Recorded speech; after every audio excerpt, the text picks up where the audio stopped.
Hey, can everybody hear me? Yes. Awesome. Yeah. Hope you guys are all doing good, doing well. Just go wait like 5 more minutes. Let everybody kind of trickle in, and then we'll get going after that. Thank y'all for being here on a Wednesday. I know you're probably tired of like doing virtual everything. Yeah, I'm actually still working. Are you just all at home? Are you going back to the office at all? Not anytime soon, I don't think. Cases going up in Florida, so. Oh, okay. Yeah, some of my friends here have said the same. Well, some of my friends here actually they went back to work like the beginning of June, but they're doing like they're alternating 2 days in, 3 days out, something like that. Okay. Yeah. I mean, I'm not anxious to go back, honestly. Right? Not trying to catch the Rona. Definitely don't want to do that, and then don't want to if you can avoid getting yelled at by citizens, that's always a plus. Yeah. Thank you to everybody that's coming in. Just gonna wait till like 6:05 to let everybody kind of get logged in and trickle in and all that. So.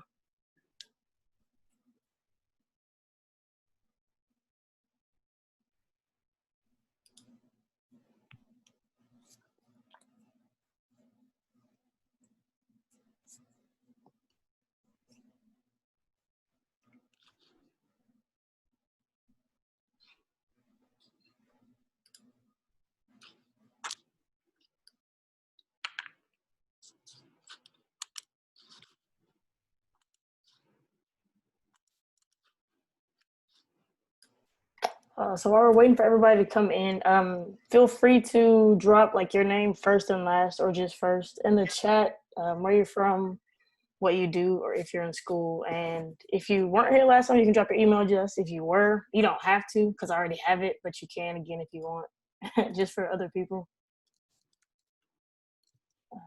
Let me do that first, actually.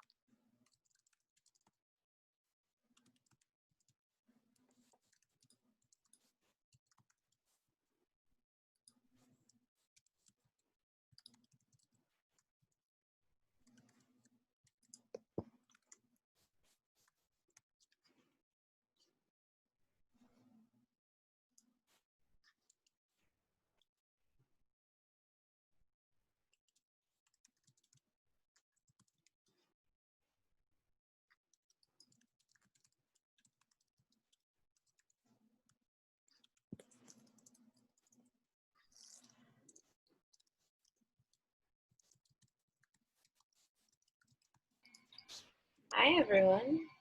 Hey, how's it going? For people that are just logging in, we're gonna wait till like 6:05 to kind of really get started. Feel free to drop your name, where you're from, and then what you do, school, work, however, in the chat, as well as your email address if you weren't here last time.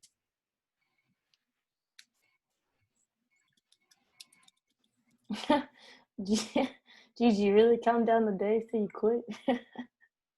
I'm over it. That sounds like a topic of conversation. Oh man. I don't know. Is it just the public sector, or you're just over having somebody else be your boss? I think having somebody over me. I mean, it is a lot to do with the public sector. Yes, I just feel. I mean, I spoke about this in my podcast. I feel as if I'm not an actual planner working in my job, so that is very frustrating. I think that if I actually felt like a planner was actually doing like quote unquote planning work, then I may feel a little bit differently. But still, at the same time, I do want to be my own boss. So that's where I'm at. Totally understandable. Hello, this is Wanda. Hi, welcome to the call. Feel free to drop your name, what you do or what you practice, or where you're from. in the chat as well as your email address. Okay, I will do that. Thank you. And I have to set up the camera also. Okay. So while everybody's typing in the group, my name is Desiree, or Dee. Thank you guys for being here. If you were here last time, thank you again for being here again. I'm an urban planner / urban designer in the Dallas-Fort Worth area in Texas. I focus on like pop-up market installations, placemaking really. And what else do I do? I used to work in the public sector. Now I'm just kind of doing my own thing. And I am going back to school for landscape architecture in like 3 weeks at UT Arlington. So last time we talked about kind of a little bit of everything. We talked about where we stand as far as what we've seen, what's been shared, what's been shown as far as resources, anti-racism, and definitely just like the reality of it in urban planning. So towards the end of last week's call, we focused, and a lot of people talked about, APA, and then we talked about kind of pulling away from APA in a more intentional sense. Someone mentioned about NOMA, which is for architects, in the sense of they are, as far as I saw, they operate independently of AIA, but they're still funded by AIA. They're still promoted, things like that of AIA, but they make their own decisions kind of thing. I did see someone comment to talk about like planning in academia as far as hold on, let me go find the exact words so I don't butcher that. Discuss how urban planners are not being included in the pandemic school planning. So I wanted to touch on that, and then just urban planning in general. I saw there's a good amount of people that are students on here, and then a couple that have reached out to me personally. So I wanted to kind of get other people's takes in here who have recently graduated or have graduated a while ago. Like myself, I graduated 2 years ago, but I still think that insight is helpful.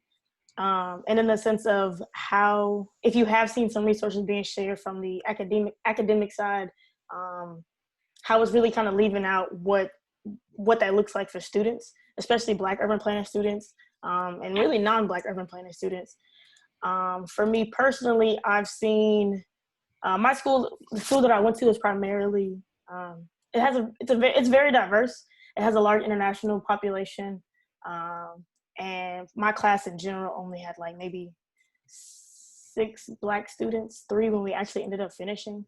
So to be included in that conversation as far as how academia kind of starts the process of being left out and not really having your voice heard, I wanted to hear from you guys just kind of early on, just kicking it off as far as what you think, what do you think should be the plan for academia moving forward as far as the Black planners that are in school right now. I mean, they may be terrified going into the workforce or just terrified to even finish their planning program just for the fact that they're seeing so much and hearing so much, and just I guess they hear some other planners griefs and just not complaints, but just like it's a struggle, but it's also worthwhile in the end.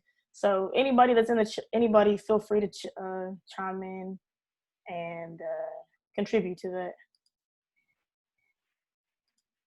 Go ahead, Gigi. Okay, so I wanted to say, I mean, similar to you, Desiree, when I started my program, I think there was maybe 4, I can't even remember, it's been a while, 4 or 5 Black planning students. And then by the time I graduated, there was like 1 other person besides me. And I think there is, maybe a lack of support. I'm not quite sure what happened to the other people that was in the program with me. But I mean, I think for any school, any degree, any program that, I think mentorship is extremely important. I think that's needed for Black planning students, giving them the ropes on how can they transition from school to the workforce, because that's, a difficult, thing. where they, getting themselves into is another important thing that needs to be, talked about with them. But I think that it is important that we seasoned, planners reach back and help those that are in school and, mentor them and, give them some of the ropes. Yeah, definitely. Thank you for that. As we kind of talked about last week, APA does have like a mentor program that I myself am a part of, or it's kind of coming up on its like ending a little bit. But my mentor is white, but that was the best match. I guess kind of going back to the whole bigger picture, that was the best match that they could find for me based on my interest and somebody in my area. So it was out of her and another like a white guy who was like an hour and a half away. My mentor went to the same undergrad and graduate program as I did, and she got her PhD. So even though she's not Black, she served as like an amazing just sounding board and foundation for like that knowledge of planning, because she's done it on the East Coast as well as in Texas, working for big firms and then public sector. But I think that shows a lot in kind of the disparities at APA as far as being able to be Black and match with a Black mentor. It doesn't seem like a huge deal. At least to me, like in graduate school, it wasn't a huge deal. I didn't even think about having a mentor in graduate school, to be 1,000% honest with you. But it makes a difference as you start to get more into your niche or the area that you really like, that you want to specialize in. So of course you want to connect with somebody that, even if you don't specialize in the same thing, they're Black, so they can kind of relate to you on a different kind of level. And it's just things that a non-Black mentor won't always be able to do.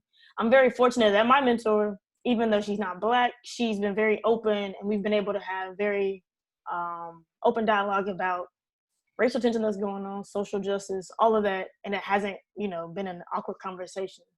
But that does tie back into the APA mentoring program is really cool, but it's also finding a match for you. Being a Black planner is like very far and wide, basically. So you almost have to do the legwork for your own.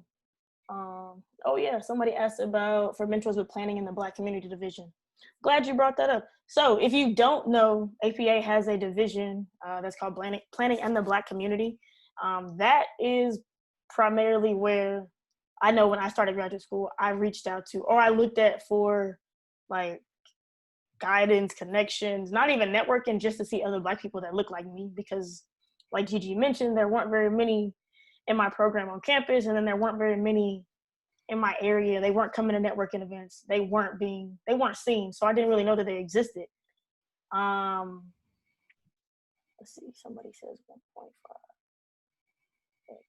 Yeah, so if everybody had to probably do a rough guess of what their Black student population is in their graduate program, whether past or present, it would probably be under 5%, unless you're lucky and you're in here and you went to HBCU. It's very, very unlikely that it's higher than that. I think that ties a lot into, like Gigi said, being able to really embrace future planners for the world that they're getting into, not just from a technical standpoint of knowing like how to be a planner, because it's different everywhere. Even in a city, somebody's going to tell you 6 ways to do the same exact thing, but just all over. But also kind of facing it as a Black planner, whether male or female, you're tackling a whole nother ball game as far as how do you deal with citizens and developers that want to say very racist things to you, but they catch themselves right before they let it slip out. Or you have a boss or a coworker that doesn't just come out and say racist things, but they kind of belittle you in what they do, what work they assign you, how they talk to you, how they treat you, how they interact with you. And I think personally, a lot of that trickles down from your graduate program. You have teachers that kind of, you'll have professors that, I guess, not force you, but encourage you to, talk less about projects that may stir up racial tension, talk less about projects that may focus on one over the other. And it kind of, it can discourage you in the sense of, well, do people not want to hear about that? Do people not care about, Black Wall Street, pure ego, the St. Louis riots, the Watts riots? It's things that don't seem like they have a place in planning, but it all kind of ties back into like this built environment that kind of like racist policies have created. So if there's any students in here and you feel comfortable talking about it, feel free to chime in as far as what you've experienced or are experiencing in your program, and how far along you are, and kind of like what you feel like could be better from the academic side.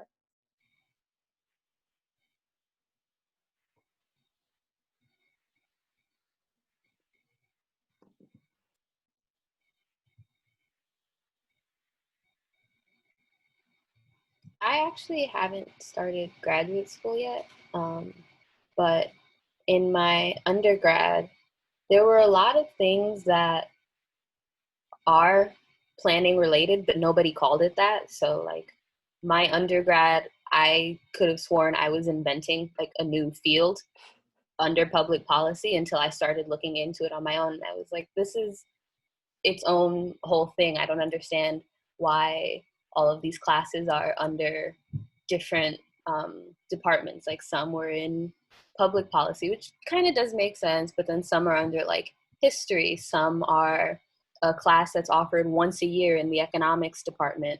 Another was like a class that's offered once every other year in the statistics and math department. And so that made it really difficult for me to kind of piece everything together during what would have been the best time, right, while I was still in school. Instead, I figured it out like my very last semester of undergrad, and I've been kind of trying to put it together and like get there on my own. And it's not impossible, but because I didn't learn the vocabulary or was even introduced to it, and I couldn't start those dialogues with my professors or any of their like colleagues, it was harder to move on to getting access to the right kind of internships or even understanding what I should have been looking for to start that education process. Yeah, definitely understandable and relatable. I think most of us in here can say that we all kind of stumbled in early urban planning on accident. Same with you. Like I didn't decide that this was a thing until literally like a week before graduation from my undergrad, and I was like, oh, I guess I'll go back to school if that's what it is. But like you said, I didn't really know anything about it. I didn't even really know that it existed or that it had its own like discipline, basically. Like it was its own job, and it existed as such. And I think even as you transition into a graduate, or if you're fortunate to have a undergrad program in urban planning or something similar to it, it still takes some legwork on the outside to understand, okay, where do I go for internships? Who do I talk to at networking events? Do I talk at networking events? How do I approach my teachers about what I think I'm interested? But it's a it's a challenging thing to try to navigate when you're also trying to figure out, because graduate school, like maybe most of us can attest to, they want you to stay forever because you have a class that's only offered, like you said, once every other semester. And it's like, that's not fitting into the 1.5-year plan. We need it to be every fall. And it can get challenging trying to match up those classes. And then you find new classes as you're getting ready to end. So I definitely understand that, trying to piece together and figure out, okay, what's next? How do I get from point A to point B? How do I figure out what kind of internships I should be looking for? Like, should I be looking for things that don't really interest me right now, but I need experience kind of thing? So it's definitely, I guess, a tale of two stories, trying to figure out how to go from there. Somebody in the chat put, let's see.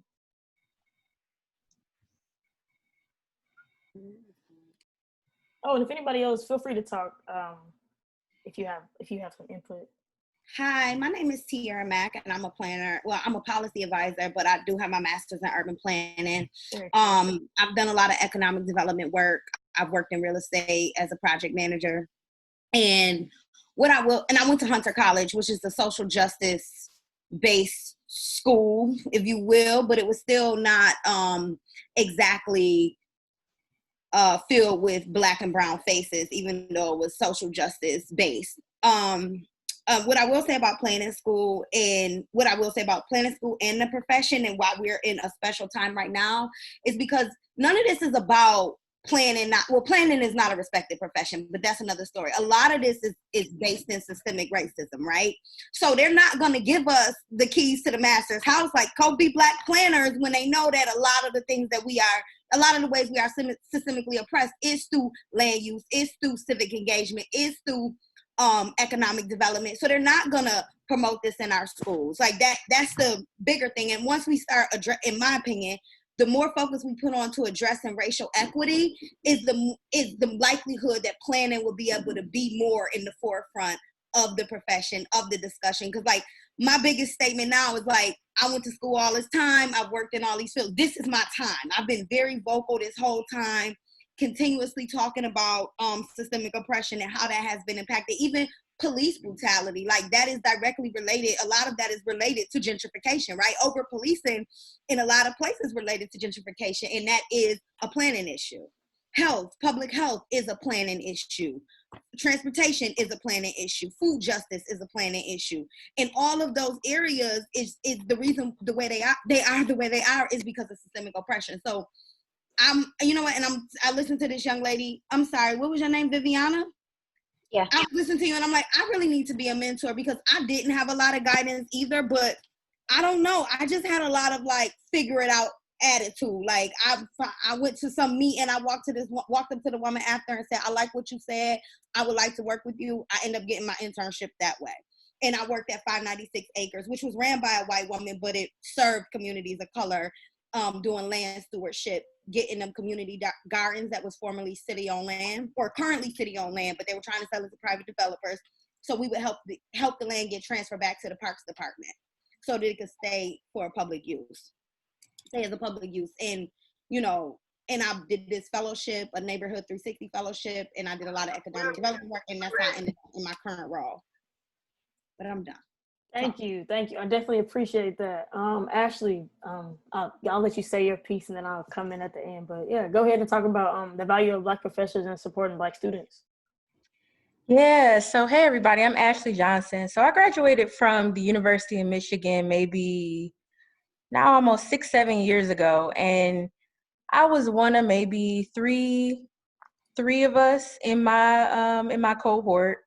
And honestly, I don't think that I would have made it with as many marbles as I did if I didn't have two amazing Black professors, June Thomas and Harley Etienne. Like those two professors, they took on a lot of responsibility beyond the responsibilities that white urban planning professors had, because a lot of times, even I feel like as us being Black planners, a lot of times when we graduate from these graduate programs, we are one of few, and then we are then asked to be ambassadors on behalf of universities where we may or may not have had really good experiences. So what I've seen is that those professors that were at the University of Michigan, they took on much more work in being ambassadors and trying to recruit other Black students, but also opening up their offices beyond, oh, I need help with this project, to, oh, Ashley, can, you can ask me what you want to, kind of like mentors and counselors. I was able to go into their office and ask, okay, well, how do I know what I know? Just random, very wide questions that I think us as Black planners, especially in different intersectionalities, Black women planners from the city of Detroit, it's so many different layers. And I believe that Black professors hold, a lot of information, even across the United States and across the world.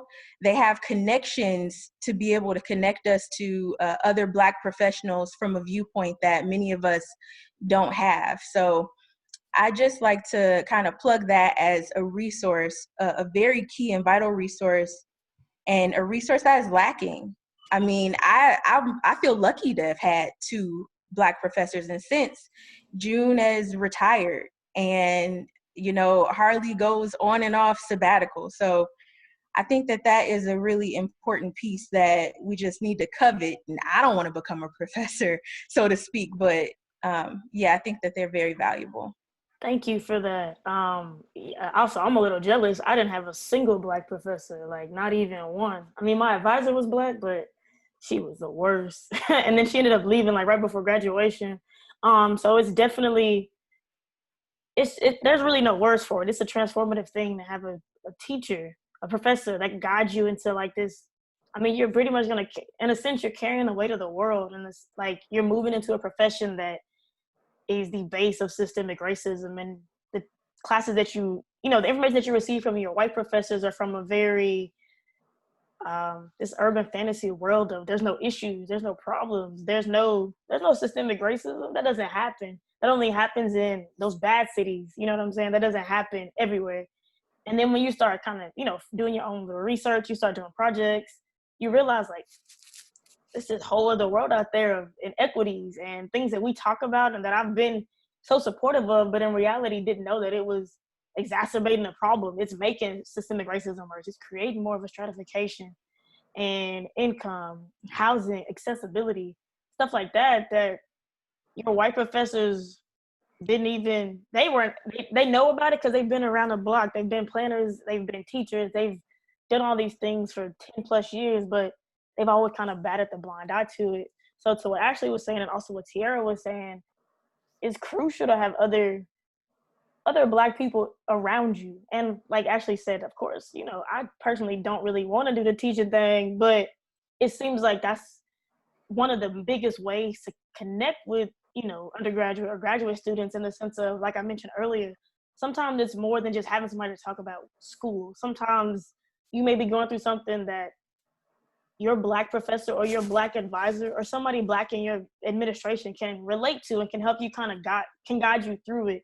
Not to say that a white professor or a white mentor like mine can't, but her outlook is different. She even, some of them will even say, I don't really have the right words, but I want you to know that I'm here for you. I need an ear. Sometimes you want to be the ear as the student and you want to hear what they have to say. You want them to kind of like, drop the knowledge on you.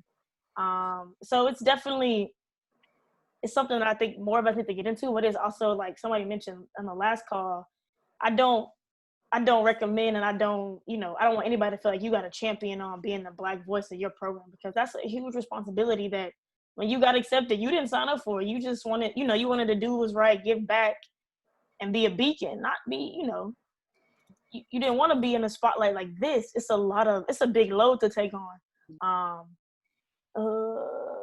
Can I hop in real quick? Let me, Miss Watley had jumped on first, so after she finishes, go ahead. For sure. Ms. Watley, go ahead. You said speak to education and professional experience. Go for it. Hey, everybody. I'll make it quick, Jermaine. My name is Sharonda Watley. I am an urban planner with the city of Cleveland, and I went to OSU for my master's in city and regional planning. And so OSU is a very large school, but the planning program is very, very small. And when I was attending the planning program, there were maybe 5 to 7 Black or African American or African students going through that program at the same time that I was, and maybe 2 Black professors. And so I definitely kind of struggled with that as well. Much like some of the comments that I've heard earlier, I didn't know anything about planning until I was searching for a graduate program to apply to. So it was just unknown. And so as part of my program at Ohio State, we had to do an internship. And so my internship was with a very well-to-do suburban, mostly white, affluent community. And so I struggled a lot because I really wanted to delve into urban issues. And so planning in suburban communities where the housing bubble did not burst, so to speak, it kind of let you know, the resources and the wealth and amenities that that community had. And so I really left that internship experience with a very kind of skewed idea of what actual working in urban planning would be. And so luckily after I graduated, I started working with the city of Cleveland. So that was about 7 years ago now. And so fortunately, my director is Black, my direct manager is Black, and our staff is about 50-50. And so that has really been a really awesome experience for me in terms of like really incubating me in a work environment that is so supportive and so, you know, mixed or diverse. And so what I will say is that no, I didn't have any mentors or anything like that. And so if any students or any younger career professionals need some advice or anything like that, I'm definitely an open book and I can assist you all with that as well. Thank you.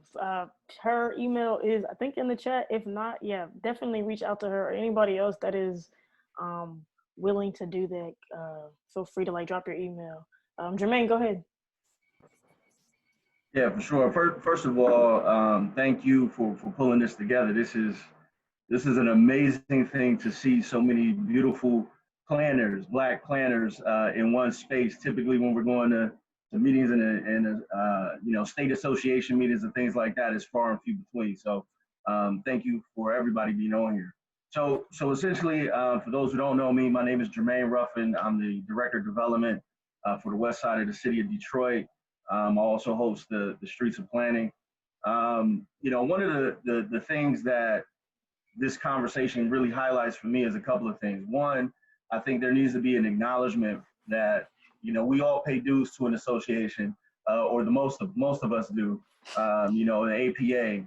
And I think that, you know, we need to begin to advocate for ourselves as what we need to see moving forward. One, an acknowledgement of the abuses of folks, particularly previous planners that we have to read about and are often celebrated, but, you know, we're responsible for the policies that have impacted and affected our communities, especially Black and brown cities, right? I think the other piece is that we got to start, they need to put their money where their mouth is, which is there might not, some of us might not want to be professors. I might want to be an adjunct professor. That's something I'm looking at, but I might not want to follow that track for a host of reasons. I like practical involvement in my community. And so, but there are other folks who need to bring that research, who need to bring that academic aspect to this field, and they're important. But we can't just expect them to come to the field. We have to actually go out and recruit them and say, you know, as an association, as universities, you know, they go out and recruit for a host of different programs if it's really meaningful and it brings money to the college. I mean, you don't see a lack of engineering, you don't see a lack of computer recruitment, but this is a field, urban planning, that is responsible for the built environment as a whole and overlaps into so many different areas that impact people's lives on a day-to-day basis. What better field to be in than what we do, right? So I think that if there's any way possible for us to really collectively, whether it's through PBCD or whether it's through other organizations, to really press them as one organization that collects dues yearly, to really put that focus where it needs to be, which is recognizing our profession's role in our current situation, and two, being crystal clear about what we're going to do to dismantle those things in our education and in our profession. So, Thank you. I'll talk on that after everybody else goes. But Christy, feel free to chime in. Hey everyone, my name is Christy. I'm a transit planner in DC right now. I actually went to school with D, and we made it work. It was lit. But I agree with what was just said. A lot of us do pay dues to APA, and since we're paying dues, we need to make sure we get active. I know that Black planning group, I'm in it, and I'm not active, and I honestly don't see a lot going on in it, and that's probably the problem. If we actually all put in some work, we could probably see some things happening. Two, we can't, yes, there's a lot of flaws with APA, but I feel like we can't talk on them too bad because they're only pulling from the resources that they have or like that they know of. So if we're always in their face, if we're always like not necessarily ganging up on them or something, but you know, just staying present, I feel like we can bring the change or like highlight the great things that we are doing in our communities, because a lot of y'all killing the thing. I see y'all. I'm a shout out Wafia in Philly. I see you, girl. You doing your thing. That's all. That's all I have to say about that. But my next point is, what are the top 3 things that y'all feel like we need to have to move forward as Black planners and as Black planners in our communities and in our profession? We all know the statistics. We all know about systematic racism. We all know that the schools are trash. Not every school. Some of y'all, the sister that talked about her school being lit in Michigan, shout out to you. You probably one of 3 schools in the nation that got that kind of experience. But we already know what the problems are. What are 3 things that we must do to move all of this forward? So before anybody answers that, I want to let Isabel go after Christy. Then after that, we'll circle back to those 3 things, because I definitely think that's worthy of having a little bit more discussion. So Isabel, by all means, you have the floor. Okay, hi. I'm Isabel Garvan. I just finished college actually in May. I graduated from Wheaton College outside of Boston, Massachusetts. And I just kind of want to talk about my educational experiences as well. Like some people had a little bit early on in the discussion. I majored in sociology with a minor in urban studies. So kind of like Viviana was saying, like being able to pick and choose between classes that kind of popped up here and there every so often. So I kind of like built my own little like kind of concentration aside from sociology. But my interest in urban planning really came from when I first went to Copenhagen to study abroad my junior year. And that was like a great opportunity, but that was like fairy tale land, super white, very homogenous. And I learned about like bike transit and having like a sustainable city, but I never even thought of anything aside from what I learned in Copenhagen. So like that gave me like this very narrow view of what planning looked like, which I thought was interesting to me. But then I also kind of realized that I just like missed an entire portion of like what planning is like in more urban cities, and then what it looks like in the US, what it looks like for Black and brown people, like all these different facets of it. And then similar to what Ms. Whitley was saying about having an internship in more of like a suburban rural area, I did that just before my school was closed due to COVID. And I feel like I got some like good foundational ideas about planning, but still it was in a very white area, very rural. And I feel like I was just getting only bits and pieces from people I was surrounded by. So like I said, I wanted to just talk about my educational experience and just say that I'm really happy to be in this group, and I'm looking to have more mentorship and get to know some people that are kind of along in my age group and like educational experience level. And then of course anyone who's beyond that and is looking to give some advice, because yeah, I've just had a very like whitewashed idea of planning up until now that I'm living in Los Angeles actually at home. So now I'm kind of like in a huge city again, and I'm like trying to reconnect some of the things I learned in sociology to what I want to do with planning.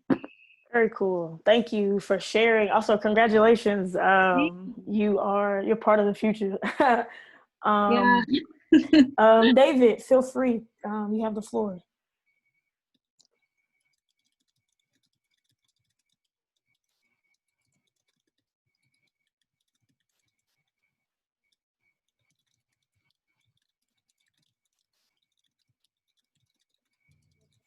Am I the only one who cannot hear him? No, it's not just you. I thought it was. David, can you hear us?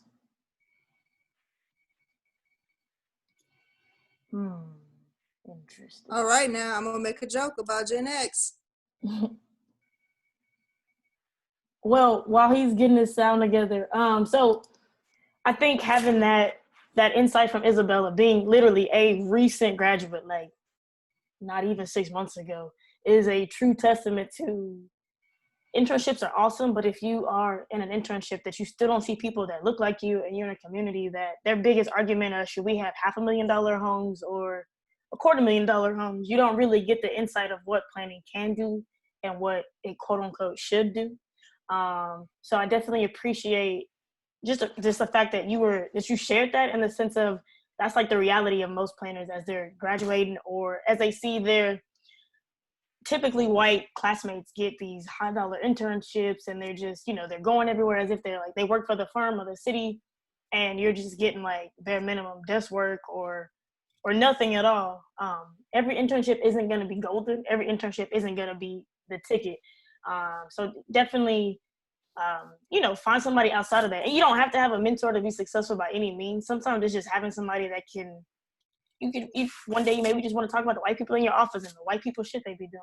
Sometimes it's just like that, and you can't talk to your white coworkers about it because they don't get it, because they're part of it. But I definitely think it's super crucial to have a mentor. Like Ms. Watley mentioned, if you are looking for one, I don't feel like I'm old enough to be anybody's mentor, but feel free to reach out to me. This whole thing was started for people like Isabel, like Viviana, and any other student that's in this group that's non-white, but of course primarily Black, to feel comfortable, to feel safe, to feel like, okay, it's a shit show right now for planning, and like what's to come? Am I gonna have a job? Can I find a job? Am I gonna be, you know, subject to racial profiling and racist comments? And not to say you won't, but it's very likely that you might, just being, you know, the reality of the situation. Anyways, back to what Christy asked, the top 3 things you said that we needed as Black planners to succeed. I want to make sure I got it right. Yes, the top 3 things we feel like we need to do, like action items we need to succeed in the profession and as individuals, as professional planners. So if anybody has, you can do the wave thing, or if you just already have it, just go ahead and jump in and say 1 or 2. I'd like to jump in just for a second. Yeah, I am not a planner. However, I spent 17 years as a faculty advisor at a major university in a department where the education was not equal, which it is like at most universities. And I'm believing, listening to the conversation in this room, there's a power that exists that if each of you as a collective went back to the universities that you graduated from and had this conversation with the young Black planners and the young undergrads that are working in urban studies to make them more aware of their power and what is out there as a collective. People are afraid to stand alone, and I get that. Working in the university that I came from, often, you're right, you need someone to champion you, someone that you can go and say, this isn't about education, this is about what's going on in my life. But you guys have made some strides. You are never too young. Desiree, as you say, you feel like you're a little too young. You're never too young to reach back and help someone that is younger than you or starting out. So I think that group, as I listen, has a power that could empower many of the young Black planners and students of color that are interested in urban planning, just on the platform that you're presenting right now. Imagine if you had the same platform when you were going through school. Is you had a place where you could go and you could hear information about internships, about what planning means in the Black community. I think that don't underestimate the power that you have, even though you're a Black planner. You have some power, and collectively you have a lot of power. Awesome, thank you. Oh, and before you go, yeah, you don't have to be a planner to be on the call. You can, if you, anything social advocacy, a faculty advisor, somebody that has an input and a hand in community building, social justice issues, you're a planner. That doesn't matter. And that is, and I work now with Indigo in Philadelphia, but I just really want to stress the fact that you guys have an amazing amount of power that you can change the way this is moving with just your voices to those that are standing behind you coming up in the ranks. It has to be a built collective. You have to continue to voice what's going on, but you have to build that index of internships, build that index of people that are in position that can help someone move forward. Because that's what happens across the board for everybody else. It's just that we don't see the power that we have in our hands that can make some type of change. Thank you for that encouragement, for sure. David, go for it. This Tierra again, Yeah. and I think what Miss Stephanie or Stephanie said is very accurate and timely. And I think this is the time for us to write our letter. Like, did anybody's professor sign on to the ASCP letter that they wrote against? They wrote a statement, and a bunch of Black professors wrote a letter to sign to, you know, tell them their statement wasn't good enough, et cetera, et cetera. Did y'all universities, did anybody from y'all universities participate in that? I don't know. I mean, and like and at my job, like we did, like we wrote a letter, and I think that this is the opportunity for us to write something to the APA if it hasn't already been done. I know nobody reached out to me to sign on to any collective letter, but we should write a letter to the APA. And the question Christy asked, and I think the main thing we need to do is like organize, mobilize, and strategize, and figure out what it is that we really want. Because like we don't need the APA to be successful, right? I don't think we do. We do in a sense that should be. I don't pay dues to them because I've been new when I was in school. I'm 32, and I did planning school first in 2011, and I knew then that I didn't like the way they operated. So when I went to Hunter, they had like the National Planners Network, which was like the opposite of APA, but I think it's like defunct at this point because enough people didn't like carry it on. I have to look it up and do some research and report back to y'all. But at the end of the day, I do think we should either start our own, write the APA and give them an opportunity to respond in action, or then if they don't, we should start thinking about starting our own stuff. I'm gonna talk to that after everybody talks because we talked about that last time, and I want to get more into it. But thank you for bringing that up. David, go ahead. So David, and then Van, and then Atiana. Sorry if I mispronounced your name. Can you hear me, and can everyone else hear me? I can hear you. Can everybody else hear? Yes, you're good to go. Okay. All right. Thank you. In fact, this is actually part and parcel of what I was getting ready to say. So yes, I am a Generation X planner and proud of it. So 1980s, 1990s, there was a different period in planning. And I'm here as a planner, and a Black planner, to offer some historical perspective. It was not always like this. Also, I am not just right behind the ears yesterday. I've been to 5 different planning schools. So Virginia Tech, Ohio State, University of North Carolina, beloved Cleveland State, and a half planning school at the University of Alabama. It's not a formal field. So getting back to the ACSP, yes, it all goes back to the collegiate schools of planning. And that's one of the reasons why I'm no longer an APA member. There used to be 1 or 2 Black professors back in the 1980s at most of the major state universities. But the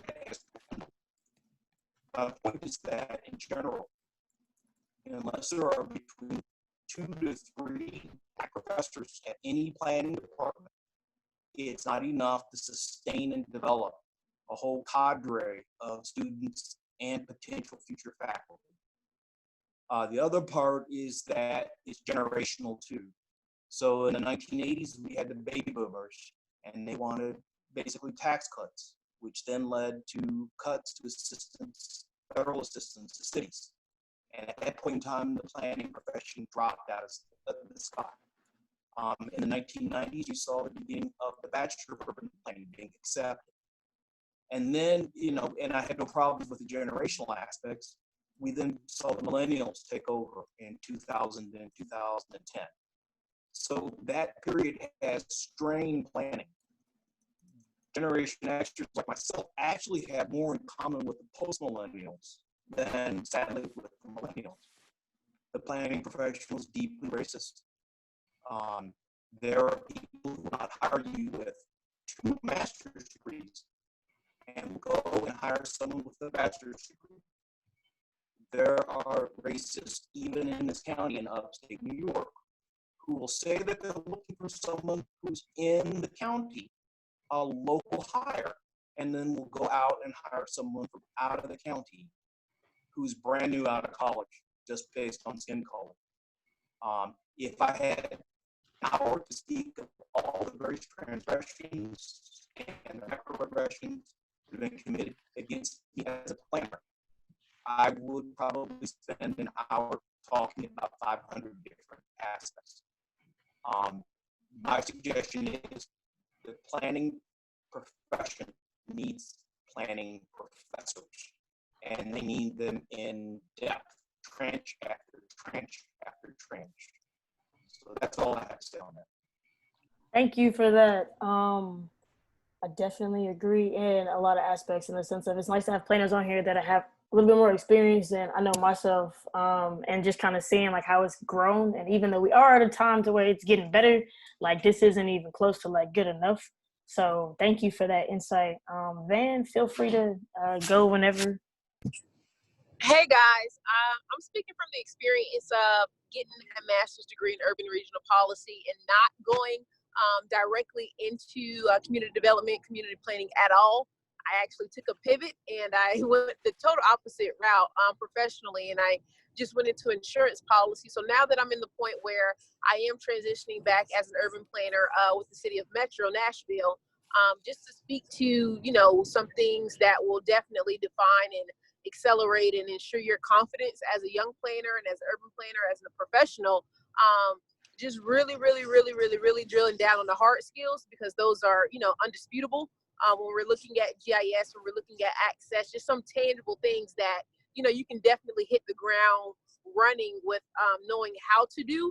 And also, you know, when you are early in career and you are accepting those job opportunities, definitely having that discussion within your, you know, if your contract or your hire packet, you know, what opportunities are there for, you know, advancement and continuous education as well, and ensuring that that's also a part of, you know, your longevity and your commitment that you're making for that time period, because, you know, who knows, it may not be forever, but you also definitely want to always have the magnitude and the confidence to understand that you always keep, you know, one foot out the door.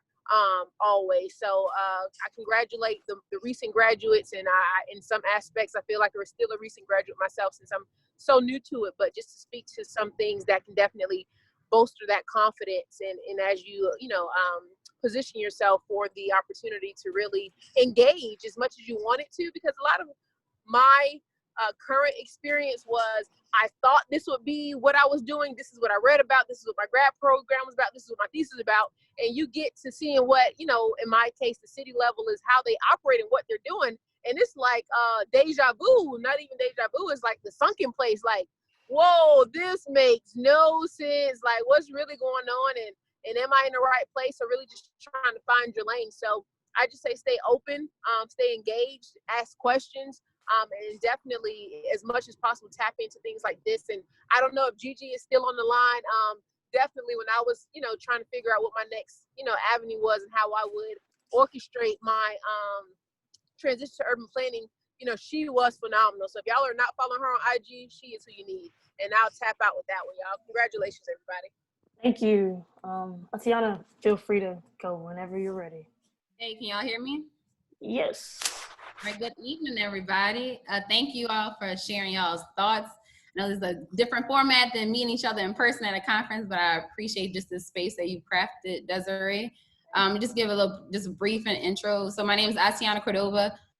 I'm an urban designer based in New Orleans, and I'm also the founder of Waterblock and Waterblock Kids. So Waterblock is an urban design studio that works to advance racial and environmental justice in our built environment.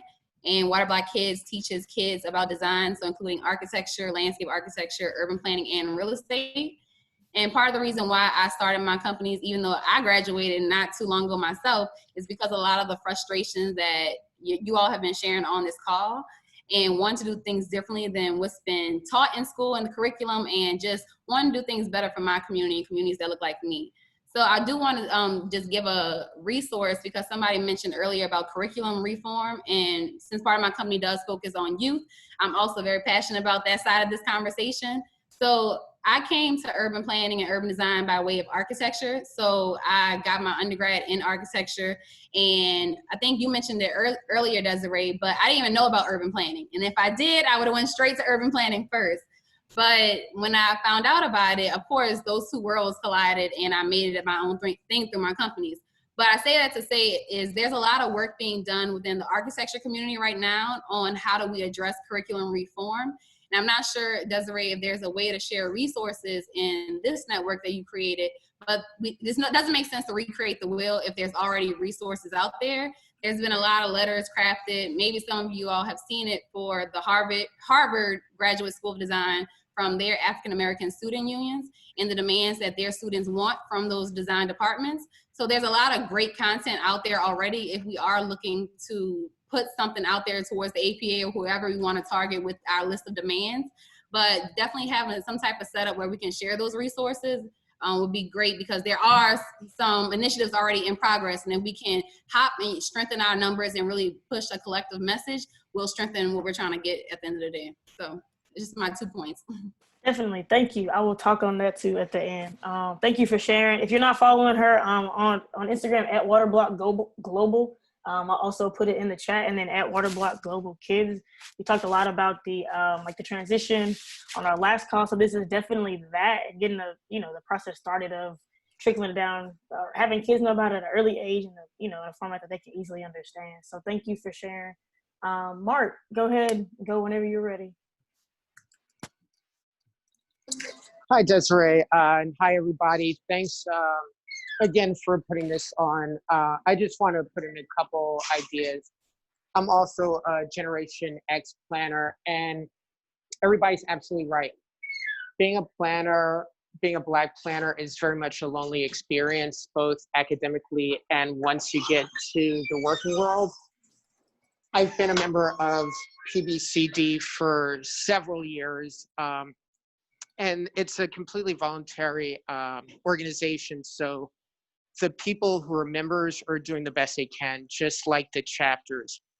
I'd encourage everybody to get involved with your local state chapter. That's where they can provide scholarships for Black students at grad schools. That's where you can go to, where some of them will pay for you to go to the annual conference, where this gives you a venue to really represent Blacks, to represent Black communities and Black people in general. And I'd also encourage everybody to think about AICP. I know some of you aren't fans of APA, and I understand why. My experience is that if you want to be taken seriously as a planner, you have to be involved with APA. You have to be AICP, because a lot of people will take that as an opportunity to find out if you're a serious planner. And I can't tell you the number of times white planners who I've just met are like, "Are you AICP?" And I say yes. And that somehow gives me entree to them taking me seriously as a planner. So I just want to say that, and also let everyone know I'm the professional development officer elect for the DC chapter. And one of my responsibilities is to help people get AICP. So if you're interested, let me know and I'll do everything I can to help you become an AICP planner. Awesome. Thank you, Mark. I'm sorry, I missed your hand, Sean. My bad. Leslie, if he could jump in before you real quick. Sean, go ahead. You have the floor, man. Oh, hi, everyone. So yeah, I'm someone I graduated about 30 years ago. So, and I'm from New York City. I studied in Boston, and I've actually only had one planning job officially. Most of my work is in housing, because that's where more of the jobs are, at least in New York City. I mean, there's a planning department, but it's very weak, and most of the power is focused on housing development, or at least most of the resources. What I'll just say is, I want to answer two. You talked about three things. I'll mention two things I think are important. Well, first I'll say, when I studied, my mentor, one of them his name was Mel King, and he used to always talk about social justice, and he would say, if it's not about social justice, you're wasting your time. And so I kind of took that seriously. At least I try and come back to that in my work as a planner, as a thinker, as a planner. I used to publish a magazine called Indigenous Planning Times with Wanda, who's here, also worked with me on one of those issues. So the two things I'll offer is, I think you need to have a vision, or we need to have a vision. And it doesn't need to be the same vision for everybody on this, but a vision for where the city you're working in, the community you're working in. What is your vision? Because that's what planners do. We are visionary people. And then the other thing is support. And that's where I think it can be across the country like through a Zoom. We need to be supporting each other in that vision, because if you think schooling was hard and that you were going against the grain to just bring your people with you and your ancestors with you, it's even harder in the field. The forces are not necessarily lining up to help the Black community. So a lot of the work is always going to be a little bit against the grain. So I think for that reason, I think the support becomes very necessary. So you don't think you're crazy when you're continuing to push for that vision for the community that you're serving. So those are my two things. Thank And you. great to be on this Zoom. Thank you. I really appreciate that. Leslie, go ahead whenever you're ready. Good evening, everyone. I'm Leslie. I'm from Brooklyn, New York, and I just graduated this year from Pratt Institute Center for City and Regional Planning. So like many others that have spoken before me, I didn't know what urban planning was. I've sat there Googling, trying to figure out where all the events that were taking place before I applied. Why is it that I hate and love my community at the same time? What can I do to change it? And I happened upon urban planning. But there weren't many Black students within the urban planning department. I think there's not as much education out there for within our communities for kids to know about it, those who are, applying to colleges in undergrad or in the grad, for them to understand that, hey, this is what a field you can go into to help change your community. I learned a lot while there, but like others have said, I only have one Black female professor who was the adjunct professor. So that there was no faculty on site for me to speak to. That was something that I advocated for. It hasn't been done yet. I would love to see it take place, because we do have a lot more difficulties. We have a lot more experiences that we go through than our white counterparts can ever fully understand. And so it's very needed to have that support system in our schools, in our institutions, so that we can, also be successful. I know Tierra Max spoke about SPAN. They still exist, but I haven't seen much from them. But I do know that within the APA for the New York City Metro chapter, there is the DivCom committee, and they do an annual conference called Hindsight. Last year was my first year going in December, and it was my first time ever seeing so many Black planners in this one space. And it felt so uplifting and inspiring to know that there are so many of us that I didn't even know, because in school it was very far and few. So it's just something I think that regardless of where you're at in the country, that I think people should look to also joining and possibly making the yearly conference if possible. Thank you for sharing. Also, congratulations, shout out to you for real. Ms. Carla, feel free to go whenever you're ready. Thank you, Desiree. I'm by just way of a brief introduction. I'm Carla Tillery, and I live in Connecticut. And my background very quickly is actually academically is in civil engineering, but I've been working at a planning firm for about 25 years now. Also, I'm an adjunct professor at the University of Hartford, teaching a graduate course on urban transportation planning. And so our firm has been involved with community design and community planning since its foundation. And I guess I wanted to offer just a few things just from my personal experience. And, to those who are in school or looking for programs, you know, I would encourage you to do that, and to not be too discouraged if you don't see someone else that looks like you. I went to an HBCU, but now living in the New England region, there is not that many of us, particularly in Connecticut. And we do have an office in New York City. But in Connecticut per se, there's not as much, and I really had to find ways to get connected and get involved. So I would just say stay encouraged and keep pushing. But you know, if you already have a job, I would say advocate for yourself and have a seat at the table. If you don't have a seat at the table, it's very difficult to sort of have that influence and the advocacy that's necessary to really make change. And the only way we can really make change and take action is to be among them. And so while it's necessary for us to kind of join together to share experiences and encourage one another, we must not be too segregated that we are not having a seat at the table to have our voices heard. So I would definitely suggest that that we all continue to advocate for ourselves to be at the table. One other thing I was going to say is I've hearing a little bit about APA, and I definitely am involved with that and would and have found it to be beneficial. But there are also some other organizations. I would say, you know, point number 2 is I do think mentorship is extremely valuable. I serve as a mentor, and I'm happy to talk with anyone here who would like to pull on me in any way. Feel free to reach out to me.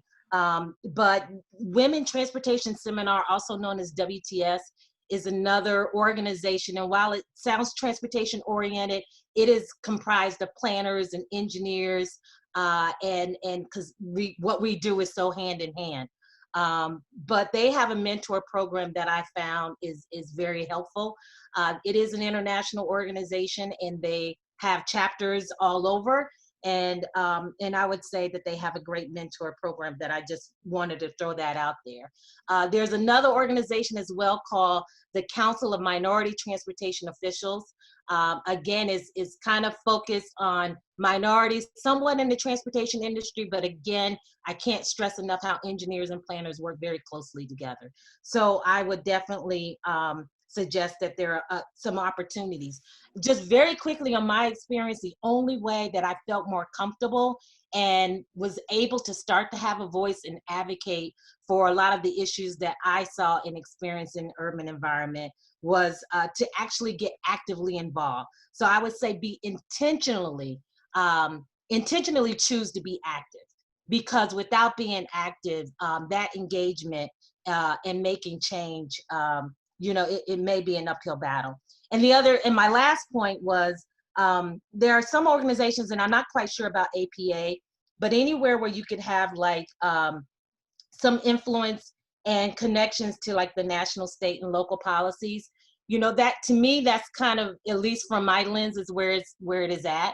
On the policy level, as it relates to housing, as it relates to, you know, economic development, community design is crucial.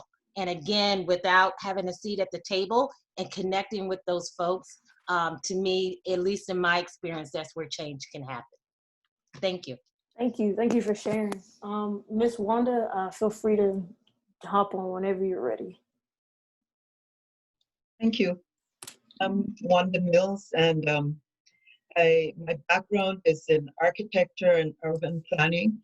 I did receive my architecture degree from Ohio State, and now I'm sending my son off to Cleveland, so I can relate with those of you who either worked in Cleveland, studied at Ohio State. Eventually, I got my doctorate at Rutgers, and in lieu of studying at an HBCU college or university for my master's degree, I ended up in Puerto Rico, and ironically, to study Black communities there as a means of understanding the unfolding of African American communities in the United States. I am now 58 years old, and I see that there's kind of a generation difference. And I remember the days when I was also a rebel against the system in urban planning. I I have experienced the lessons in discrimination and perseverance. And for me, what matters most is the perseverance and the lessons that you learn. Now, the 3 points that I think are essential is the ability to work together. We've transcended from just having one leader to actually working as a collective, interacting with each other, bringing your unique ideas and perspectives to the table, understanding that if you have a planning in the Black community division and it's not organized from within, you're not going to be taken seriously from outside. Now, before I founded the Black Architecture Students, co-founded at Ohio State, but I understand now that even if we have our own clusters and our own organizations to represent our interests, we still have to make it back into the main structure lest we be ignored again, because we're not dialoguing. This is a time when we have to dialogue. The other is methods. I tend to work in communities from the bottom up, top down, because I need to understand how the communities respond to the policies, but it's still very much bottom up, and the methods are very different. And so that's another area that we need to look into: spirituality and its impact on the planning process, methods that are inspired by music traditions, historical analysis, and you can name it. I mean, I know you're experiencing these perspectives. Psychology, the role of the individual in the planning process as part of the collective. And the third suggestion is, I said it before, but I'm going to say it again.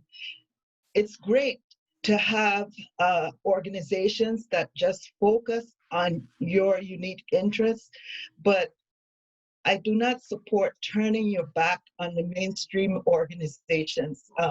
Now, after raising my son, I've gone back into practice. I re-enrolled with the American Planning Association and the American Institute of Architects. And the American Institute, the Collegiate School of Planning. I think you should get your professional licenses and work hard to get them. There's no way around it, because you see, I am a rebel. And so I went the other way. And what I discovered is isolation. And isolation doesn't do well for the community, and it doesn't do well for you as a professional. Thank you. Thank you for sharing. Also, Atiana, you feel free to drop the plug about the virtual camp that Waterblock Global is doing right now, or is coming. Oh yeah, I forgot to mention this before, but so through our program with Waterblock Kids, so we're teaching kids about design. We actually have a virtual summer camp that we're running this summer.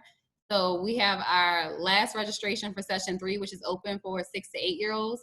So if you have any kids in that age group, definitely hit us up to get them signed up for camp. We also have some scholarships available. And if you know of other kids as well, share the information, and I'll drop the flyers in the chat also. Thank you. So thank you all for sharing. I definitely appreciate it. I definitely am glad to have had some planners and some people on here with a little bit more experience than myself and maybe some of the other people on this call. I will say that to speak to the certifications and the AICP, I've personally taken the AICP twice, failed it by like 2 points both times. So me personally now transitioning into more urban design, I'm not too worried about it now. I'm actually more focused on CNUA and ASLA. So I'm not saying you shouldn't get it. I'm not saying that you shouldn't strive for it. You know, that's going to be a decision that you make on your own terms, as far as how important do you want it? How important do you think it is to what you're doing? And of course, CNU has its own its own levels of issues and all types of things. But for me right now, CNU is the most, what can I say? It's the most pertinent to what I'm trying to do moving forward at ASLA. To speak to APA and not really, you know, leaving behind a national organization, I definitely think that's just a difference of generations. I don't think you should turn your back on APA. I don't think you shouldn't connect with APA. It does help you stay connected, state conferences, so on and so forth. Yeah, and there's still certifications, no doubt, but those are ones that, like, I'm not trying to get my CNUA right now or my ASLA, but you also have to understand that there's some barriers to entry. Like APA just recently did the mentoring program, so where if you had, certain amount of school, that could counter your experience. It is not to talk down anybody with it, but I know people personally that didn't have the school, barely had the experience, but wrote in the APA to let them take the test. They took it and passed it. To me, having your AICP doesn't make you an amazing planner. It doesn't make you any of a better planner than somebody who doesn't, but it does look good on paper, and it does look good as you're trying to move around, especially nationally and even internationally. So I'm not, shaming APA or AICP. I definitely, go for that if that's what you're into for right now. It's just not for me. I definitely think the certification is important. That way people take you serious. But for me, it's more about being recognized by the people that haven't had voices. And then the people with the money, they want to reap the benefits. We probably all have seen that big companies, cities, commissions, all that. They always want to have their name or their logo on something to say like, oh yeah, we helped do this, or we promoted it, or we sponsored it, or we funded it. So, just kind of take it with a grain of salt as far as AICP, CNUA, any other certifications, AIA, ASLA, all the acronyms and all the things. So to circle back to what Christy said about the top 3 things you need for action, I agree with Sean in the sense of vision. We all obviously have different specialties, uniqueness, niches, things that we're all good at. But it doesn't really do much of any good if we can't kind of like meet in the middle and have like this collaborative effort. Byron's not on the call tonight, but he was on last time, and he was the one that kind of like approached me about their list of demands for APA as far as kind of moving forward and really to have APA, like Jermaine mentioned, put up or shut up kind of thing. And once this is over, everybody that wasn't here last time, I'll add you to the Google Drive group that we have. That document is in there so you can look at it and kind of take a look at some of the things that he typed out and that we kind of commented on. I don't think it's available to edit, but you can also just kind of view it, and then like you can create a separate document as far as notes or whatever.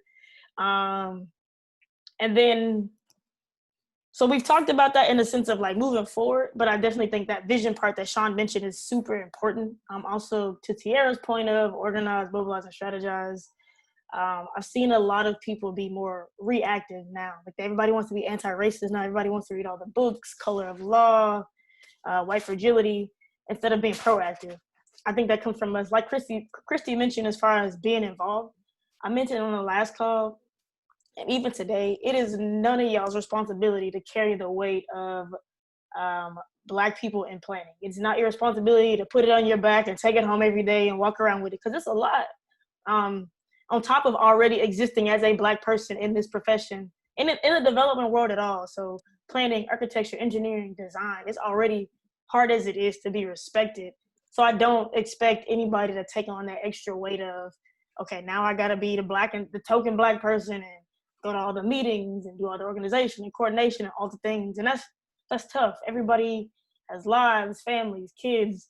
It's just more of a thing of, I think, try to be active is even at the lowest level possible. So for students, like in student groups, creating student groups on campus that may not exist, or if there is one that exists and you don't feel like it's doing enough, to try to get involved as best as you can. And as you see it fit for your schedule, just being more proactive instead of reactive. I think that's where not only planning, but also Black planners and Black developers have kind of dropped the ball, in the sense of we've been more reactive in the sense of, okay, well, we know this and the third, but we waited to the last minute to try to make a change instead of kind of being prepared for it prior and being a little bit more proactive and kind of having our ducks lined up in a row to be ready. If they had if they had comments, if they had a rebuttal, we were already ready to like combat it right then on the spot, instead of having to go back, do the submittal thing.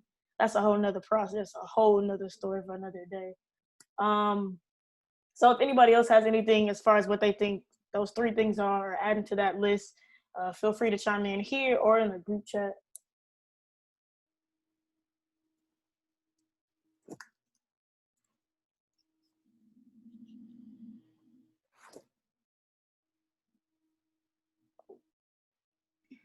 Hey, this is Jasmine. I'm a city planner with Chicago, and I also have a background in architecture and urban planning. One thing, I got my master's at UIC, and I think Chicago is a great place to connect with Black planners. I feel like there's a number of organizations, but it's very local. But one thing in school that I think was very helpful, and I went to UIC, is that we did community-based projects. So we'll have a studio class or a class where we do a project with a community organization in different neighborhoods in Chicago. And I think that helped everyone just feel more connected in a sense of purpose to be a planner because they got to work in their communities. And then also for some of the planners that weren't from that neighborhood, they got a sense of what it's like to work with a diverse background because as you guys state, a majority of planners are white, and more often than not, they're probably going to be working in community of colors. So I think if we're talking about changing the curriculum or improving the curriculum, we should definitely make sure that it includes community-based projects and opportunities for planning students to get involved with the community and to do some outreach and hopefully encourage some people to join the profession as well. Thank you. So I would add that to the list, no particular order. You could add it under organize, you could add it under mobilize, but outreach and engagement, those two kind of go together to me in the sense of, like she said, kind of reaching that population or that demographic that they are, those kids who already do stuff, who already volunteer, and it's not by force, it's by choice. Those kids may be your future planners, they may be your future social advocates, they just don't know that it exists right now, or they've only seen it from a very whitewashed or jaded view. So being able to really get to that level, that's kind of where it starts to me instead of kind of stumbling on it later on in life, which is fine too, but you know, the earlier that they have that experience, the better. Someone mentioned about,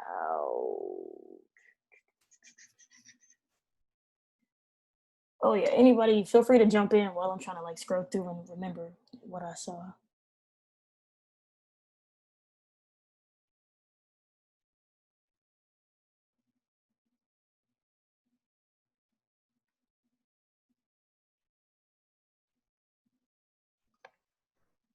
I can jump in.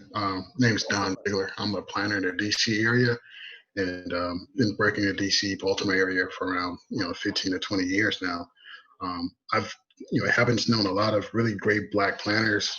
Fortunately, I was able to go to Morgan State for their master's degree program, knowing a lot of great planners from there, and then just being in the DC area, knowing a lot of great planners from Prince George's County and DC planning, Montgomery County planning. And the one thing that I noticed that everyone seems to be doing their own thing, and I just wish we can have more unity to kind of partner up with what other people are already doing. Even within this group, I see a lot of people doing great things, and instead of trying to create my own thing and try to reach out to the different communities, I would love to partner up with what other people are doing. I just want to add that one note.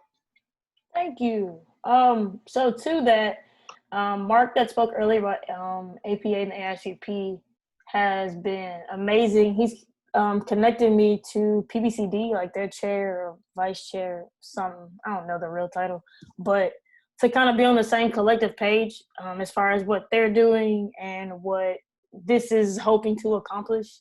I don't know what that is yet, but trying to be in the middle, like you said, there's no point in having a ton of different people doing the same thing and it's not being presented in one concise format. It does make it easy to be taken serious if it's all at one. So connecting with others. And at the same time, I know it's hard to believe, but sometimes Black planners and Black organizations don't want to collaborate, and you have to take that with a grain of salt, take it on the chin and keep it going.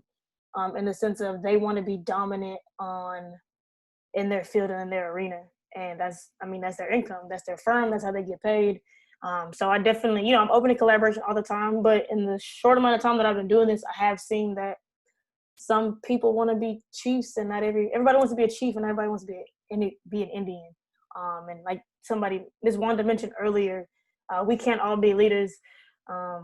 Contrary to me creating this, I don't even like being in the lead. So feel free to,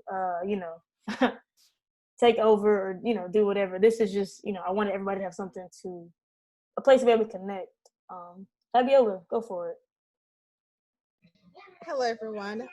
My name is Fabiola, and I just wanted to add in regards to working together, I just wanted to share something with you guys. I live in Providence, Rhode Island, and at our last meeting, I shared that there is an urban planning high school here that is over 90% of their students are students of color. Sorry, I muted myself. Over 90% of their students are students of color, and this is urban planning historic preservation high school in Providence, Rhode Island. And I've been working with the principal, and one thing that she shared with me is that she's really looking to have more planners of color engage with her students. So whether, getting invited to talk about what you do, or just being a mentor to the students, or just like maybe your expertise, just coming in and really talking to the students. And so pretty much I'm going to be sharing a lot of that information on my blog.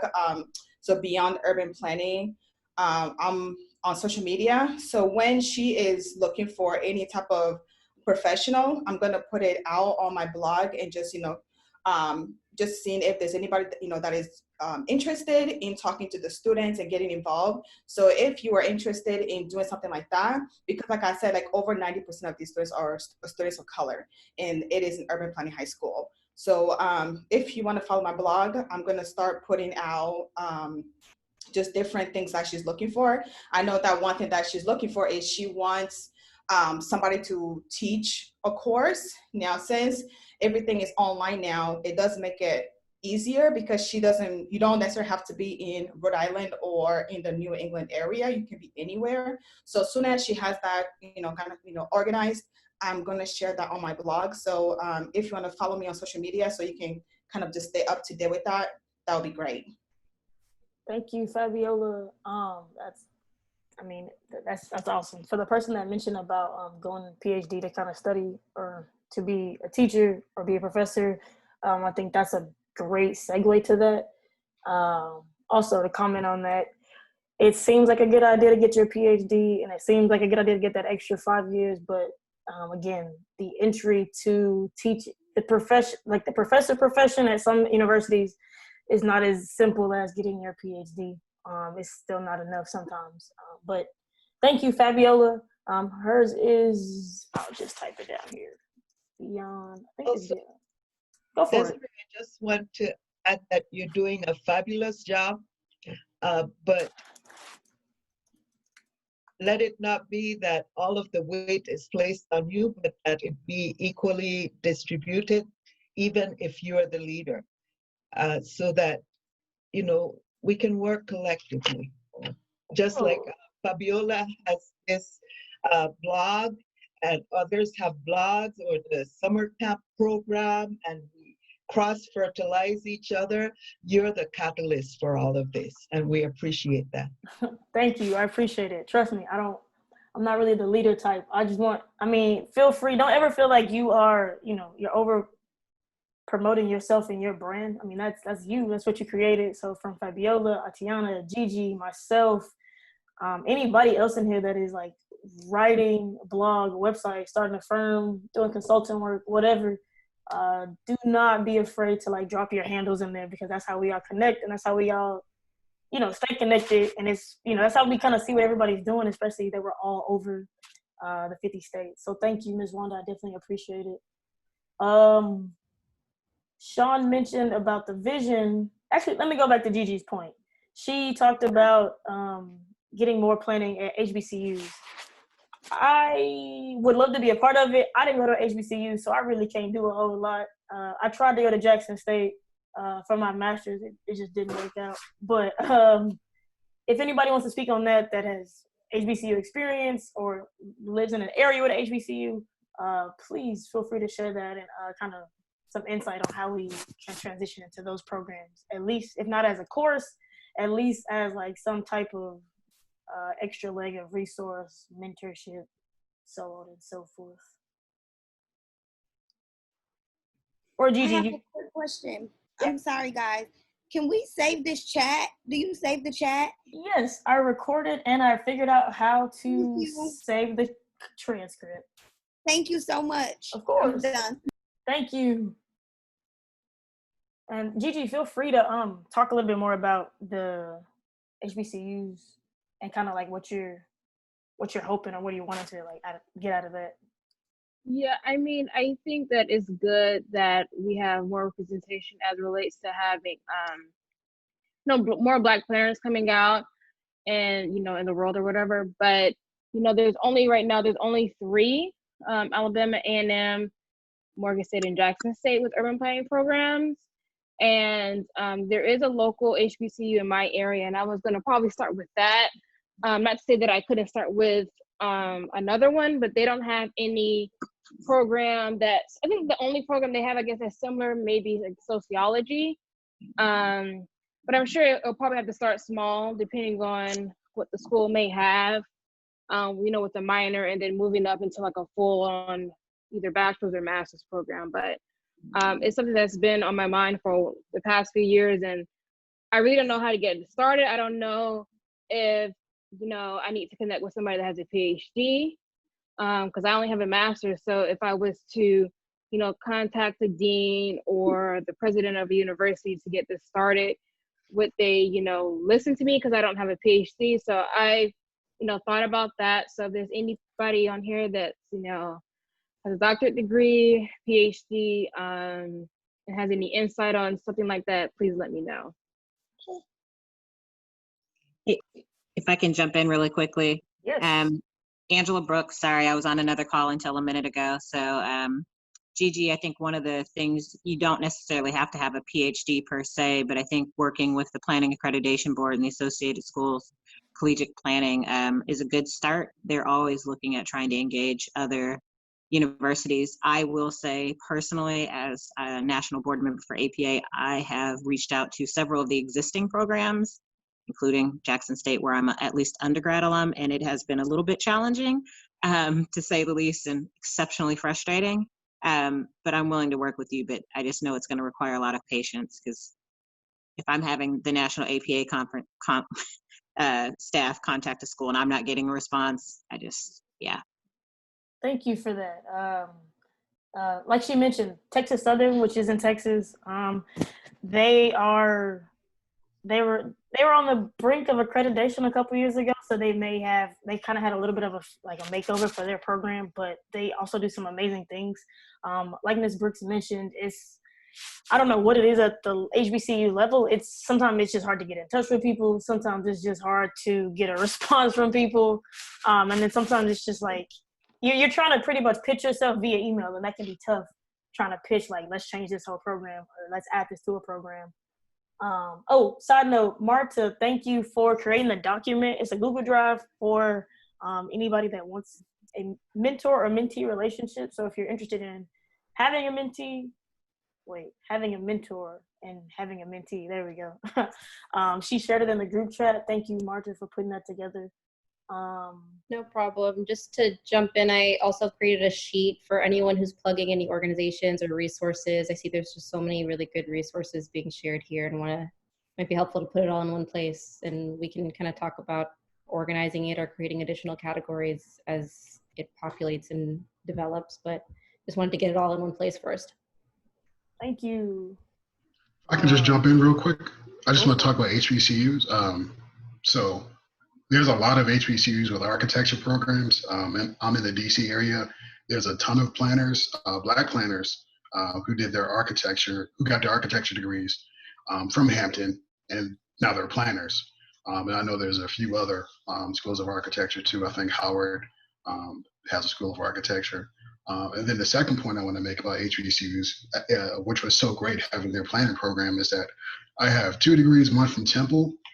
Even though Temple does have a large, Black student population, once you're in the classes, it was, predominantly white. Even though it was in North Philly, And we dealt with a lot of different issues about, Black communities there, but it just felt very sterile. And then when I went to Morgan State, everyone definitely came at it from a community perspective about how are we going to make our communities better.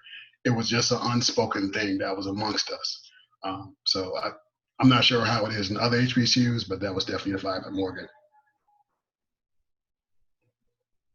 Yeah, I wish I could comment. I went to PWI undergrad and mass or graduate school. So, but for anybody, like you mentioned with Gigi and also with Ms. Brooks, if you know how to make that connection, please feel free to reach out to them or anybody else that may be interested in kind of like bringing that, or at least just like putting it on campus. I'm also open to it. I do want to be respectful of y'all's time. So it's 7:35 in my what's that thing called, time zone. So we can go to 8. If you have to jump off, feel free to do so. Don't worry about, I'll have all the email addresses, or Marta will. Thank you for doing that again. And then I'll put y'all in the big drive that Byron and I created. But feel free to talk more about academia, or as far as like what you want to see from this moving forward. I know last time we talked about having meetings like every quarter or what have you. I know school's about to start back up, so I do want to try to be respectful of people's schedules, even though it's virtual. So feel free to chime in on pretty much anything. It doesn't have to be academia. It could be work. It could be, I don't know, anything.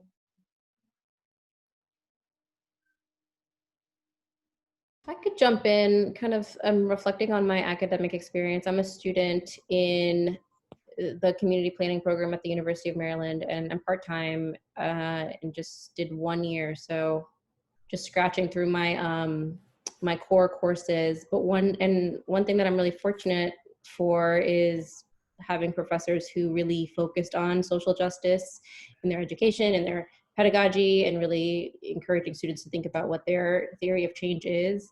One thing I'm apprehensive of going into some of my upper level courses, or more of our like practice oriented courses, is where that's less established.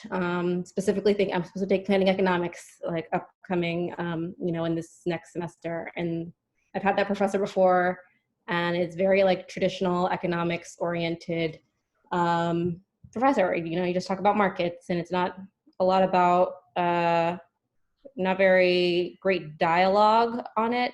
So I'm wondering if anyone has resources or curriculums or academics that engage with this issue of markets and the externalities that communities face, that they'd be willing to share or know about, or if you, in going through your planning course, what might have helped you out in, I guess, overcoming this logic of, or the planners kind of just operating within a constraints of a market is what kind of I feel is really constraining and challenging when you're trying to move in practice with local social justice issues. And yeah, that's what I'm nervous about. So wondering if anyone has any good tips for that.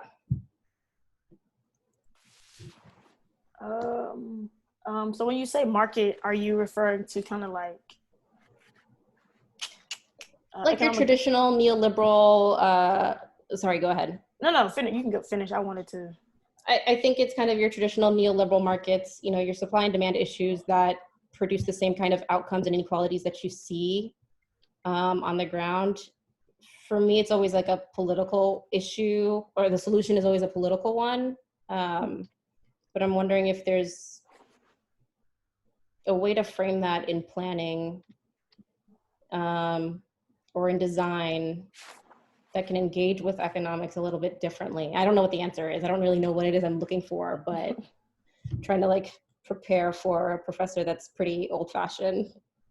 I can't speak too much to economics. Our courses didn't relate too much to it, but we did learn a lot about, I can imagine that he'll probably talk about economics at the, the national level, the federal level, or it's the same thing, and like the state level.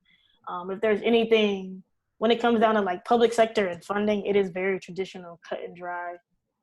How much money is it? How can we not spend it? How can we like cut as much as possible? for me, it's more like economic development. So there may be someone in here who can talk better to that portion of it as far as like what that looks like and what it's like to have to kind of trudge through a class that's very traditional. Unfortunately, most of your planning class, not most, but as you get more at upper level, they will be more traditional and more like my way or no way kind of thing. But if anybody, even if you can't share it here, you can share it in the group, in the chat, or you can email it later on, just if you have some insight on that. I did want to, so before we hop off, Sean had commented about vision. So he said, how do we keep it real in our work and in our careers? Who keeps us honest to what the real work needs to be? Many organizations where we work don't necessarily have a Black agenda. So maybe groups like this can remind us to stay centered on working for the betterment of Black communities and people. So I forgot to preface this, but as far as keeping it real, I don't want any of y'all to put your jobs in jeopardy for being like just too Black. Do that, but don't risk your livelihood, your incomes, where you are in your personal life, or your professional life, as far as if you think that's too risky. Some of us are behind the scenes, some of us are rebels on the street, some of us don't mind just jumping from job to job. So don't feel like you have to take on that load as far as like keeping it real all the time. I do, to Sean's point, and also I can't remember who mentioned it earlier, but make your stance wherever you are, whether it's an internship, classes, your job. Especially in school, you're going to be looked at as being abrasive, being defensive, as far as, why does it have to be about race when that's kind of the reality of the situation? It's always going to be about race at the base of any systemic urban planning policies, urban renewal, you name it. Be very confident in being Black in this profession, even if it transcends from nonprofit to public sector, private, whatever. I say keeping it real means you got to be real with who you are as a Black planner in order to be real with the constituents you serve if you're on the public side, and then the company that you work with on the private side. I can't, obviously, that's going to look different for everybody based on your region, the work you do, where you are in your professional level. Kind of like Gigi mentioned earlier, sometimes as you transition to your first planning job, you're less of a planner and more of a rule pusher, and sometimes a paper pusher, in the sense of you just check off ordinances, you just take all the angry phone calls, finding a way to exist as you are, like as a Black planner, even if that means finding that outside of your 9-to-5, outside of your program, outside of the norm. Don't be afraid to push the envelope on that. But also, if you don't feel like it's worth putting your livelihood on the line, then you don't have to do that either. It's not like it's not a and or situation, or it's not like you have to do it. You can be behind the scenes, but you don't have to go up to your boss every day and be like, "Yeah, we need more Black people," or "I want somebody Black. I want that poster in the in the break room." We don't have to do that. Just be be Black, be comfortable being that in your workplace, and just letting people know like. They got one chance to come at you crazy. After that, it's like, okay, we know so-and-so. We know what she's about. We know that's the deal. We're not even going to try it. So just being comfortable as is. If anybody else wants to kind of talk to that, like what he mentioned as far as how to keep that vision going. Yeah. Yeah, go for it. I'll jump in. No, it's funny because one of the people that reports to me is older than me, and he's actually a mentor to me.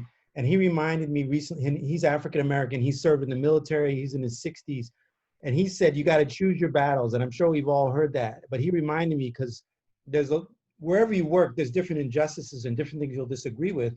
You can't take them all on. But my thing is you got to at least choose some battle, right? But I agree with you. You shouldn't put your livelihood at risk, because unless you're wealthy, which I'm not.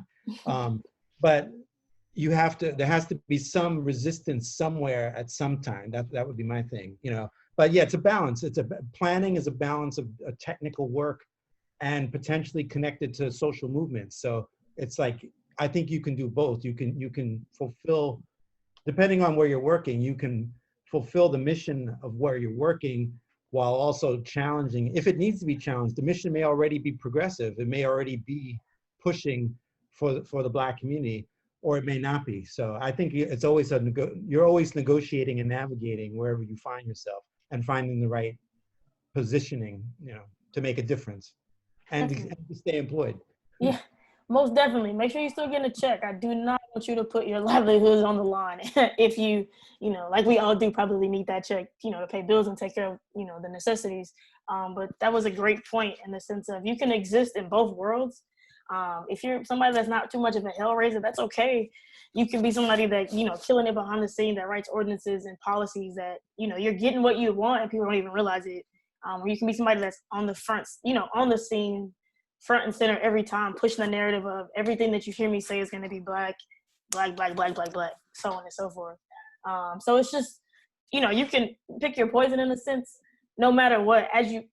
As most of you probably know, especially those who are in school or just transitioning, the more you push the narrative of you are for Black communities, you are a Black planner, you're going to get pushback. You're going to get people telling you, well, maybe you should tone it down, or maybe you shouldn't speak to that so much. Like, we get it, but that's the reality of your everyday, that's how you exist, and that's what you want to exist as you transition into practicing planning or whatever level of planning that you go into.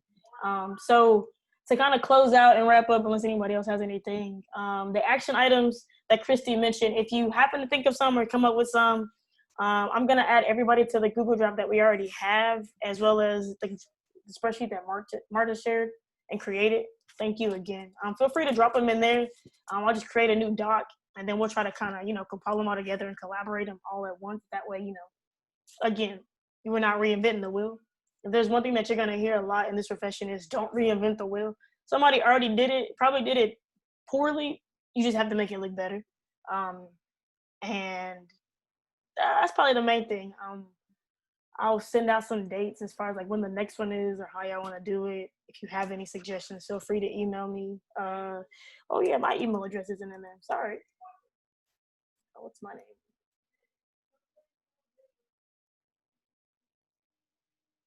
Oh, Mr. Ziegler. The link is somewhere in the chat that Marta created if you want to do the mentor-mentee thing. And I definitely, trying to stay connected as possible. For me, that's through social media. So Instagram is like my main platform. And then LinkedIn, sort of, kind of. And then on Twitter every now and again. But thank you all for joining me again. I definitely appreciate it. I don't even know how to keep doing these things. I just kind of show up and y'all show up too. So that's cool. Oh, you're welcome. Switching careers. That's awesome. And if you want to connect with me personally, I guess if you think that I say things that are interesting, yeah, feel free to email me, I guess. As well as I really want to, I wanted to dial in a lot on the students on this call because I really want them to be seen and be heard. Again, I know what it's like to be on that side of the fence and not see anybody and only see Gigi and okay, there's got to be more than one Black planner in the whole 50 states. So please reach out to them, connect with them in any form. The same thing with the students, find somebody through the spreadsheet that Marta created just to connect and stay in touch with everybody as much as possible. Sorry, go ahead. Yeah, so how frequently are you thinking to do something like this? So the last time somebody suggested once a quarter, that could work, or we can do them once every other month. You guys, everybody's schedules are kind of different for busyness, so only thing I had against, go for it. You probably should do a poll or something on Doodle or something and just see what people say. What works best? Yeah. Okay, I think I'll do that because the only reason I don't want to do once a quarter, I don't want to forget, and I don't want y'all to forget and lose that momentum. Although you know it's seen every day, everywhere. I also don't want it to be overwhelming because it is so, I think because it's new, you could do it more than once a quarter, but maybe eventually it might settle into something like that. I don't know. So I'll do that Doodle thing and have some dates on there, and then everybody just put on what works for you. And also don't feel like you have to come to every single one of these. They're recorded and they're on YouTube, so you don't have to if you can't make it or whatever. But again, thank you guys for being here. Thank you for sharing. Congratulations to all the students that are still on the call. I look forward to seeing y'all practicing in a couple years, or next year actually. And for everybody else that shared and contributed to today's call, I definitely appreciate it. I'll get everybody added to the Google Drive that we have, and if you have any other thoughts, feedback, suggestions, concerns, things to talk about on the next one, feel free to drop it in there and create a new doc. Other than that, that's it for me. If y'all have anything else, feel free to share. Don't forget to drop your email in the chat if you haven't already. Thank you, guys. Have a good one. Thank you so much. Bye-bye.